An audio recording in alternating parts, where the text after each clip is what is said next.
Hello friends, एक बार फिर से आपका हमारे एक्सप्लोर स्टडी क्लासेस में स्वागत है।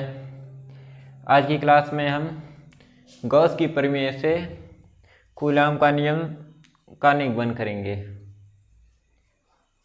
तो वीडियो को ज़्यादा लंबा न करते हुए आइए शुरू करते हैं। वीडियो को शुरू करने से पहले आपसे एक छोटी सी रिक्वेस्ट है, यदि आप हमारे चैनल पर नए हो तो हमारे इस चैनल को सब्सक्राइब कर लीजिए तथा अपने नोटिफिकेशन बेल को ऑल पर सेट कर लीजिए, जिससे हमारी डेली आने वाली सभी वीडियो की नोटिफिकेशन आप तक मिलती रहेगी। यदि आप इस चैप्टर की नोट्स चाहते हो तो हमारे चैनल पर जाकर हमारे टेलीग्राम चैनल को ज्वाइन कर लीजिए, जो कि प्रो स्टडी क्लासेस नाम से है। वहाँ पर आप जाएंगे तो आपको फ्री में नोट्स दिए गए हैं, वो आप फ्री में डाउनलोड कर सकते हैं। तो आइए शुरू करते हैं। सबसे पहले जैसे कि आप देख सकते हैं, लिखा हेडिंग है गॉस की प्रमेय से कूलाम के नियम का निगमन। इसमें अगर आप पहली बार हमारे चैनल पर आए हैं तो आपको पता नहीं होगा, तो आपके जानकारी के लिए बता दें कि गॉस की प्रमेय और कूलाम का नियम क्या क्या डिफरेंस है, क्या होता है। तो एक तरफ हम लिख रहे हैं गॉस की प्रमेय और एक तरफ कूलाम का नियम। गॉस की प्रमेय में एक बंद परिपथ होना आवश्यक है, जिसमें कि एक या एक से अधिक आवेश भी हो सकते हैं। पहले मान लीजिए एक आवेश है तथा इसके चारों तरफ एक बंद परिपथ का होना आवश्यक है। तो इसके लिए हम एक बंद परिपथ बना ले रहे हैं। ये होगा एक बंद परिपथ। तो गॉस की प्रमेय यह कहती है कि किसी बंद परिपथ में उत्पन्न वैद्युत फ्लक्स, किसी बंद परिपथ में उत्पन्न वैद्युत फ्लक्स उसमें उपस्थित आवेश का 1/ε0 गुना होता है। इसे आप इस तरीके से लिख सकते हैं, किसी बंद परिपथ में उत्पन्न वैद्युत फ्लक्स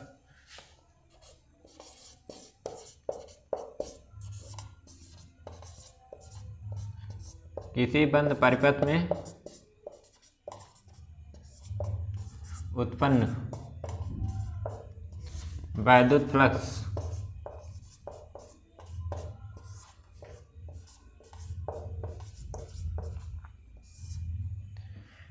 फ्लक्स को फाई से लिखते हैं, जो कि 1/ε0 इंटू क्यू होता है। किसी बंद परिपथ में उत्पन्न वैद्युत फ्लक्स उसमें उपस्थित आवेश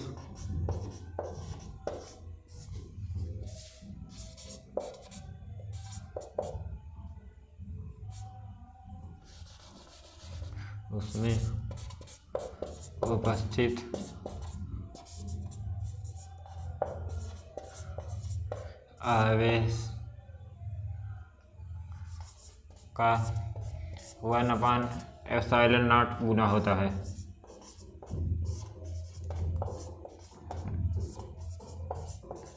इसे आप इस तरीके से यहाँ पे लिखेंगे, वैद्युत फ्लक्स को फाई से लिखते हैं और इसे आप इस तरीके से 1/ε0 इंटू क्यू लिख सकते हैं। उसके बाद आप आइए कूलाम के नियम पर। कूलाम के नियम में दो बिंदु आवेशों का होना आवश्यक है। सबसे पहले हम दो बिंदु आवेश बनाएंगे। मान लीजिए दो बिंदु आवेश, इस पर Q1 आवेश और इस पर Q2 आवेश है। इसको ए भी मान ले रहे हैं, बिंदु ए बिंदु बी है और दोनों के बीच की दूरी r होती है। ये दोनों के बीच की दूरी r है। तो कूलाम का नियम यह कहता है कि दो बिंदु आवेशों के बीच लगने वाला बल उसके दोनों आवेशों के गुणनफल के समानुपाती।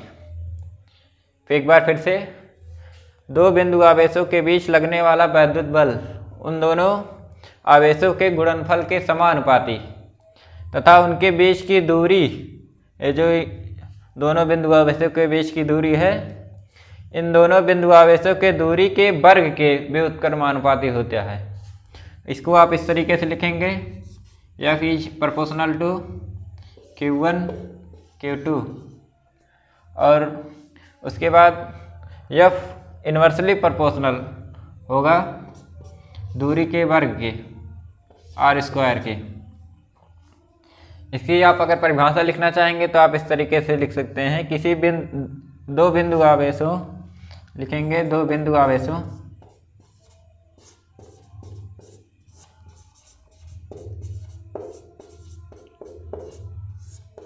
के बीच लगने वाला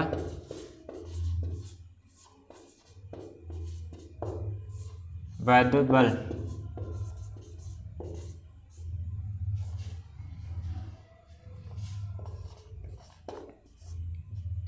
दोनों आवेशों के गुणनफल के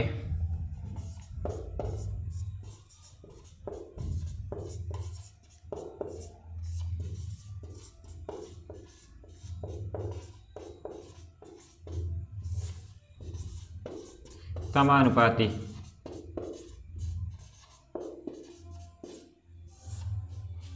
तथा दूरी के वर्ग के व्युत्क्रमानुपाती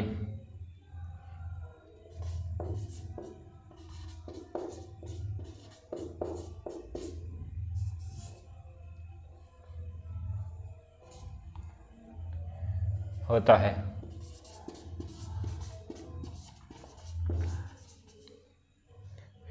यहाँ पे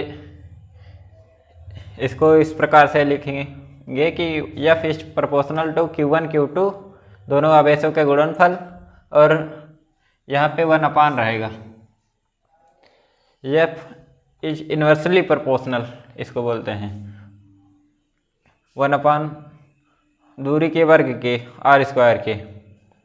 इसको आप जब यहाँ पे से समानुपाती का चिन्ह हटाएंगे तो आप इसको इस तरीके से लिखेंगे, F equal 1/4 pi epsilon not की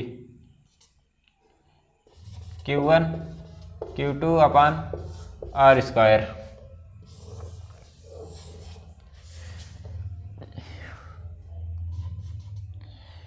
यहाँ पे जब आप समानुपाती का चिन्ह हटाते हैं किसी भी स्थान से, तो यहाँ पे एक नियतांक आता है। यहाँ पे 1/4 पाई एप्सिलॉन नॉट एक नियतांक है, समानुपाती नियतांक। इसका मान होता है 9 × 10⁹। यहाँ पे 1/4 पाई एप्सिलॉन नॉट का मान होता है 9 × 10⁹। उसके बाद अब आशा करता हूँ ये दोनों टॉपिक आपको समझ में आ गया होगा कि गॉस की प्रमेय क्या है और कूलॉम का नियम क्या है। अब इसके बाद नेक्स्ट टॉपिक पे आते हैं। तो फ्रेंड्स, इसके बाद हम नेक्स्ट टॉपिक पे आते हैं कि गॉस की प्रमेय से अब हम कूलॉम का नियम लेकर आएंगे। कैसे आएगा इसको आप देखेंगे। सबसे पहले हम यहाँ पे एक गॉसीय परिपथ या फिर बंद परिपथ की संरचना बनाते हैं। सबसे पहले एक हमें गोला चाहिए। तो फ्रेंड्स, जैसा कि आप देख सकते हैं कि हमने एक गॉसीय परिपथ अथवा बंद पृष्ठ बना लिया है। इसका आपको थ्योरी पार्ट लिखना पड़ेगा, उसको आप खुद से लिख लीजिएगा। इसको इस तरीके से लिख सकते हैं कि सबसे पहले हमने एक गोलीय बंद पृष्ठ लिया जिसके अंदर Q+Q आवेश है तथा इसकी त्रिज्या R है। इसी प्रकार से आप खुद से लिख लीजिएगा। अब हम सीधे डेरिवेशन पर आते हैं। सबसे पहले हमें गॉस की प्रमेय से इसका वैद्युत फ्लक्स चाहिए होगा, जो कि होता है गॉस की प्रमेय से पहले हम इसका वैद्युत फ्लक्स निकालेंगे। मार्कर चेंज करते हैं। पहले गॉस की परिमेय से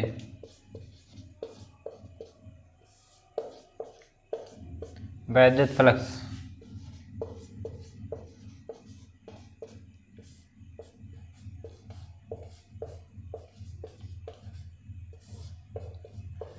गॉस की परिमेय से जब हम इसका वैद्युत फ्लक्स निकालेंगे जो कि होता है गॉस की परिमेय के आधार पर 1/ε0 इंटू क्यू, संपूर्ण आवेश का 1/ε0 गुना वैद्युत फ्लक्स होता है।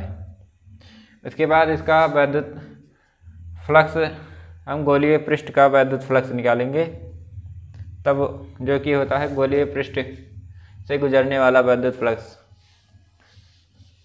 जो कि पहले आपको मैंने बताया है कि फाई इक्वल होता है गोलीय पृष्ठ से। इसके बाद हम निकालेंगे गोलीय पृष्ठ से गुजरने वाला वैद्युत फ्लक्स।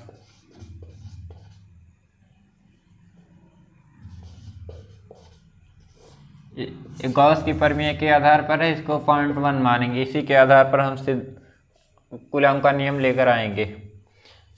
गोलीय पृष्ठ से होकर गुजरने वाला वैद्युत फ्लक्स होता है phi equal to E A cos theta.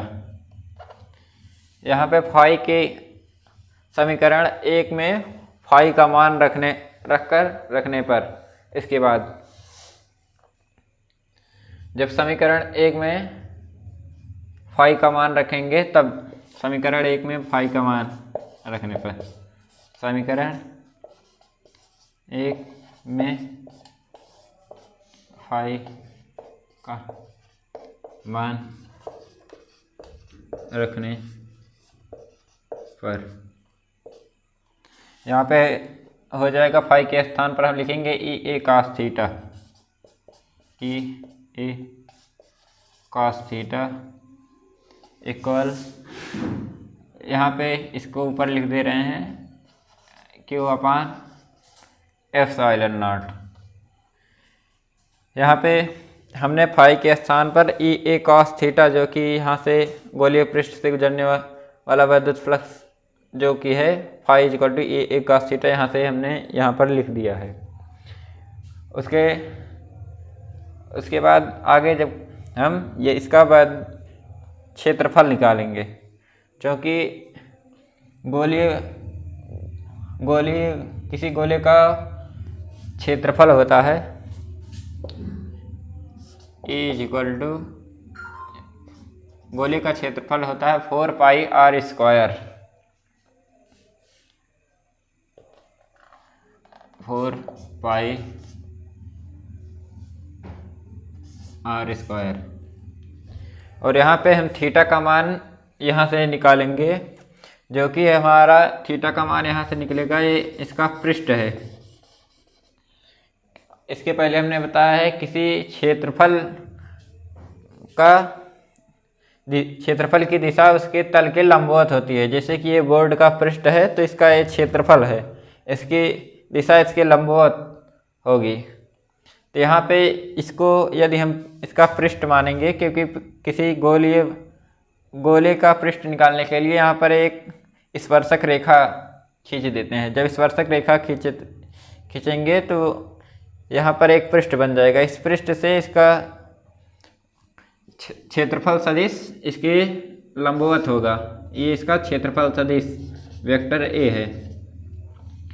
और किसी +q आवेश के कारण विद्युत क्षेत्र की दिशा +q आवेश से शुरू होकर अनंत तक जाती है। तो यहाँ पे इसकी विद्युत क्षेत्र की दिशा हो गई। और यहाँ पे ये जो कॉस थीटा है, थीटा यहाँ पे क्षेत्रफल सदिश तथा विद्युत क्षेत्र के मध्य बना कोण है। क्योंकि दोनों क्षेत्रफल सदिश की दिशा भी एक इसी तरफ है और विद्युत क्षेत्र की भी दिशा दोनों एक ही तरफ है। जब दोनों एक तरफ हैं तो यहाँ पर थीटा का मान 0 डिग्री आएगा। तो यहाँ पर हम लिखेंगे cos 0 डिग्री। यहाँ पे हम थीटा के स्थान पर 0 डिग्री लिख रहे हैं क्योंकि क्षेत्रफल सदिश तथा वैद्युत क्षेत्र का के बीच बना कोण 0 डिग्री है।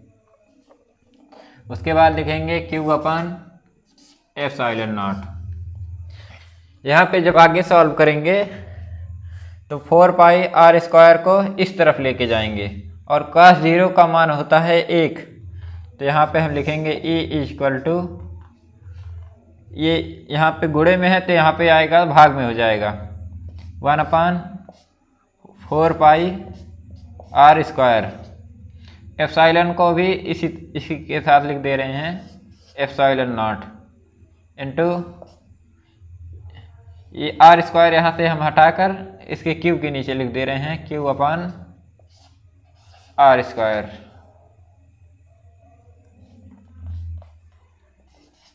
यहाँ पे आप देखेंगे तो यहाँ पर हमने 4πr² को यहाँ पर इसके इस तरफ भाग में लिखा है तो 4π को 4π और इस ये भी भाग में है तो एप्सिलॉन को इसके साथ लिख दिया है तथा r² को हमने Q के नीचे लिख दिया है। यहाँ पे जब आप देखेंगे तो हमें किसी बिंदु आवेश के कारण वैद्युत क्षेत्र की तीव्रता का फार्मूला हमें यहाँ पर मिल गया है। यहाँ पे हमें मिला है किसी बिंदु आवेश के कारण वैद्युत क्षेत्र की तीव्रता का फार्मूला। अब इसी फार्मूले से हम वैद्युत बल का मान निकालेंगे, किसी दो बिंदु आवेशों के बीच वैद्युत बल का मान, जो कि कूलॉम का नियम होता है।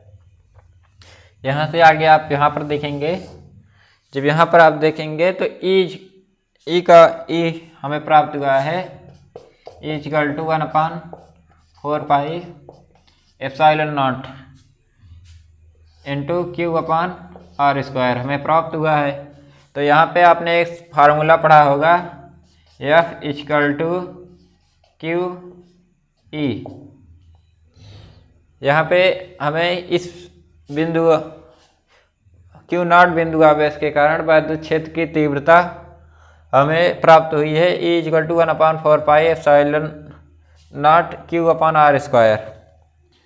तो हमें इन दोनों बिंदुओं के बीच लगने वाला बल प्राप्त करना है, जो कि कूलॉम का नियम है। तो यहाँ पे हम F=QE लिख सकते हैं, इसी फार्मूले पर हम रखेंगे। तो यहाँ पे F इक्वल हो जाएगा Q, यहाँ पे Q0 है, Q0 इंटू 1/4πε0 Q/r²। इसके आगे जब सॉल्व करेंगे इसको इस तरफ लिख देंगे, ये Q0 है। तो यहाँ F=1/4πε0 Q0/r²। अब यहाँ पर अगर आप देखेंगे तो ये हमारा कूलॉम का नियम आ चुका है, जो कि होता है, यहाँ पे अगर आप देखेंगे कूलॉम का नियम है कि दो बिंदु आवेशों के बीच लगने वाला बल F दोनों आवेशों के गुणनफल Q1 Q2 की समानुपाती तथा दोनों आवेशों के बीच की दूरी 1/r² के वर्ग के व्युत्क्रमानुपाती होता है। यहाँ पे आप देखेंगे Q0 इसके स्थान पे है और r² यहाँ पे है। तो यहाँ से आप लिख सकते हैं कि सिद्ध हो चुका है, मतलब कि निगमन हो चुका है आपका। अब आशा करता हूँ आपको समझ में आ रहा होगा। इसके बाद आपको एक नेक्स्ट टॉपिक पे चलते हैं, इसका आप स्क्रीनशॉट ले सकते हैं। यहाँ पे आप थ्योरी पार्ट खुद से लिख लीजिएगा ऊपर। तो फ्रेंड्स, इसके बाद हम नेक्स्ट टॉपिक पे आते हैं, जो कि आपका नेक्स्ट टॉपिक है आवेशों का वितरण, मतलब कंट्रीब्यूशन ऑफ चार्ज।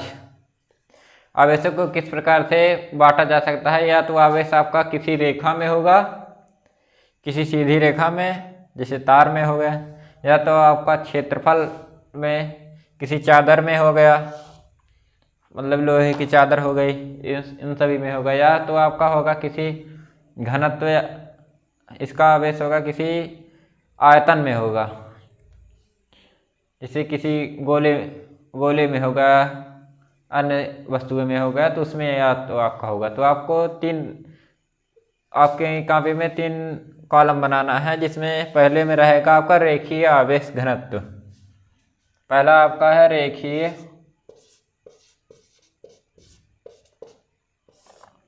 आवेश घनत्व,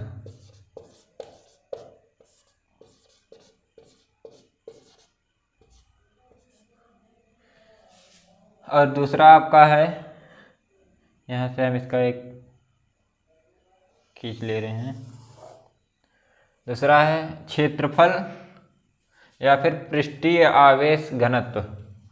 पृष्ठ पर जो होता है पृष्ठीय आवेश घनत्व।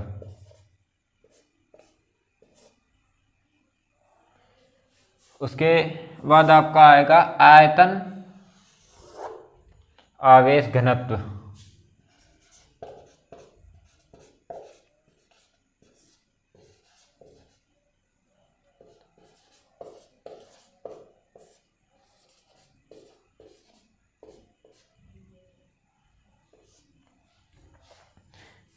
इसमें आप सबसे पहला है रेखीय आवेश घनत्व, जो कि किसी तार में या रेखा में जो घनत्व होगा आवेश का, उसी को घनत्व आप इस तरीके से समझ सकते हैं, किसी एकांक क्षेत्रफल में किसी वस्तु की संख्या या फिर किसी आवेशों की संख्या। जैसे 1 मीटर आवेश में कितने इलेक्ट्रॉन हैं या कितनी करंट फ्लो हो रहा है, उसी को घनत्व को बोलते हैं। जैसे कि आप किसी शहर में गांव में देख लेंगे, हमारे जैसे ले लेंगे 1 किलोमीटर एरिया में लगभग 1500 से 2000 लोग रहते हैं। तो यहाँ पे हमारे शहर की अपेक्षा गांव में घनत्व कम है। शहरों में तो लाखों की संख्या में लोग 1 किलोमीटर में हो जाते हैं, परंतु हमारे गांव में लगभग 1500 से 2000 लोग 1 किलोमीटर एरिया में रहते हैं।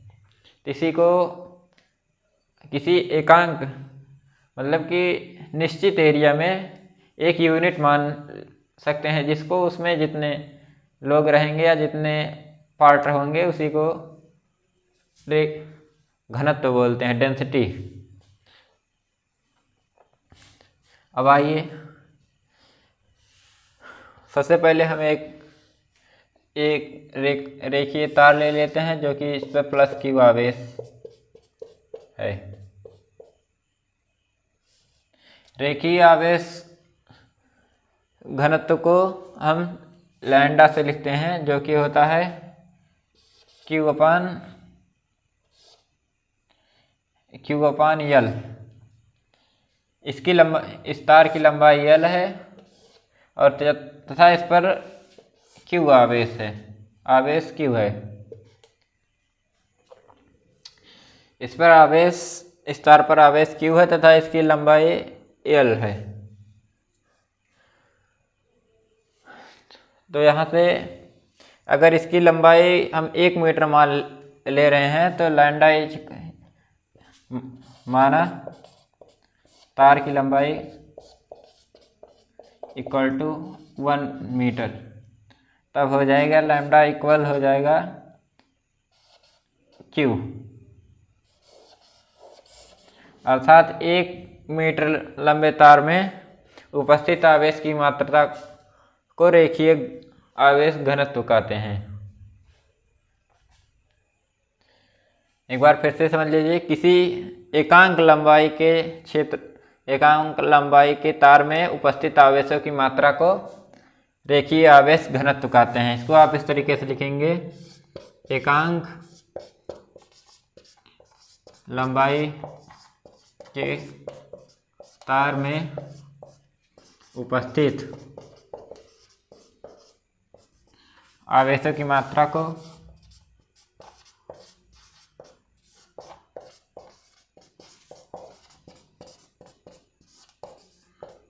रेखीय आवेश घनत्व कहते हैं।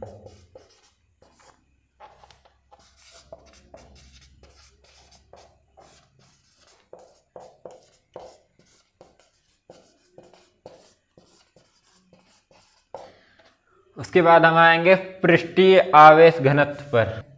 पृष्ठीय आवेश घनत्व, पृष्ठीय आवेश घनत्व को आप इस तरीके से समझ सकते हैं। मान लीजिए कोई आपका पृष्ठ है,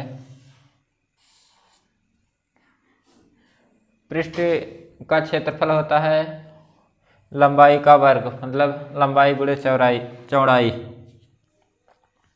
इसको पृष्ठीय आवेश घनत्व को हम, इस पर क्यू आवेश है,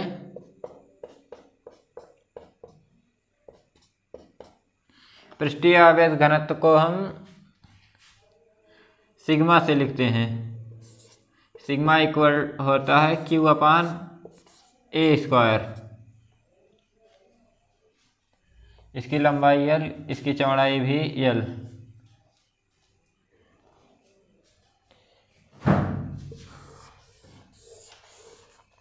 लंबाई भी L है, इसकी चौड़ाई भी L है। यहाँ से हम, यदि इसका क्षेत्र लंबाई चौड़ाई 1 मीटर हो, मतलब कि इसका क्षेत्रफल 1 वर्ग मीटर हो, तब यदि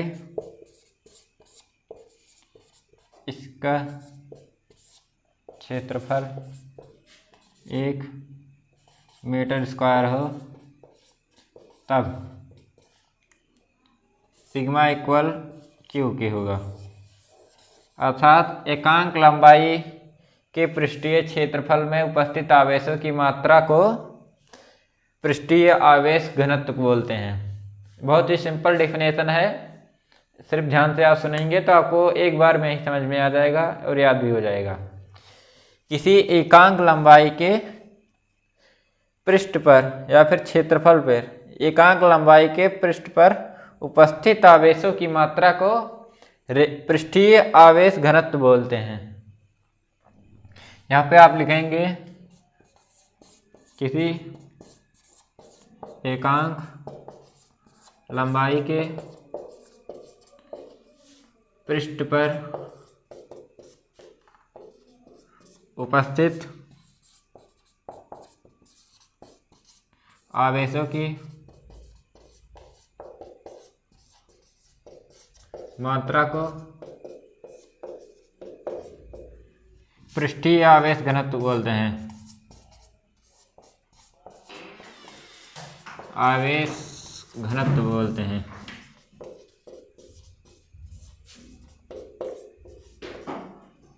बोलते नहीं, कहते हैं।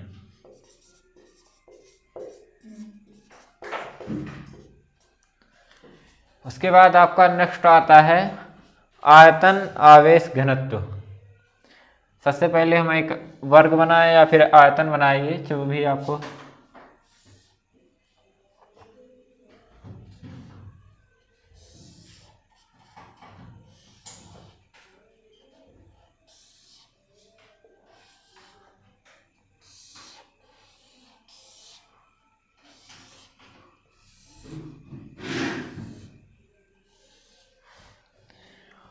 आयतन आवेश घनत्व को हम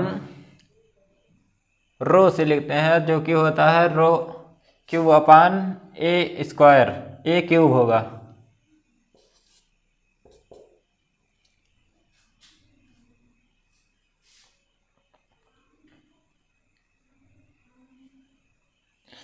क्यू अपान यल क्यूब होगा,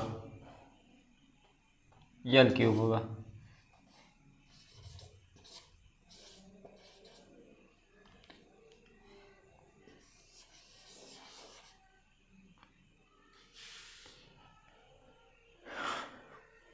आयतन आवेश घनत्व में भी इसी प्रकार से, यदि हम इसका आयतन 1 घन मीटर मान लें, यदि इसका आयतन 1 घन मीटर या फिर मीटर क्यूब, इसको लिखते हैं, हो तब रो इक्वल क्यू के हो जाएगा। यहाँ पे इसमें क्यू का आवेश है, तथा इस पर प्लस क्यू आवेश प्लस क्यू है, आवेश धनात्मक है। तो इसमें भी इसी प्रकार से लिखेंगे। किसी एकांक